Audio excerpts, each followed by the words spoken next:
S. Rubanraj அவர்கள். கணிதம் வந்து ஒருத்தருடைய வாழ்க்கையில் அவருக்கு உயிரை கொடுத்துங்கிறதுக்கு ஒரு உதாரணம் சொல்லலாம். பால் ஃப்ரெட்ரிக் உல்ஃப் ஸ்கல் அப்படின்னு ஒருத்தர், ஒரு மருத்துவர். சரிங்க. அவர் ஜெர்மன் நாட்டு செல்வந்தர். தற்கொலை செய்யணும் முடிவு எடுத்துட்டார். ஆமாம், துப்பாக்கியில் தலையில் வச்சு சுடணும்னு சொல்லி 4 நேரம்லாம் குறித்து வச்சுட்டார். எல்லா ஏற்பாடும் செஞ்சு ரெடி ஆகிட்டார். இப்போ துப்பாக்கி தேடி நூலகத்துக்கு போகிறாரு, அவர் வீட்டில் உள்ள நூலகத்தில். அப்போ பார்க்கும்போது கீழே ஒரு கட்டுரை கிடக்குது. அது ஒரு கணித கட்டுரை.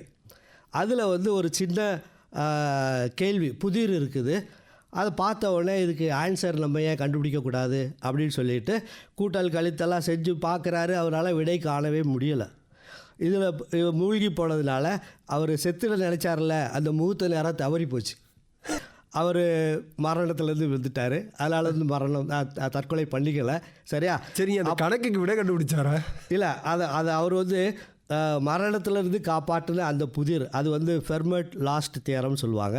அதாவது ஃபெர்மட்டுடைய கடைசி தேரம். அந்த புதிரை விடை கண்டுபிடிப்பவங்களுக்கு 1,00,000 ஜெர்மன் ரூபாய், அதாவது 1000 மார்க் வழங்கப்படும்னு உயிரில் எழுதி வச்சுருந்தார். இது வந்து 1997 தான் சார் ஆண்ட்ரூ ஜான் வைல்ஸ் அவர் தான் வந்து அந்த ப்ராப்ளத்தை சால்வ் பண்ணார்.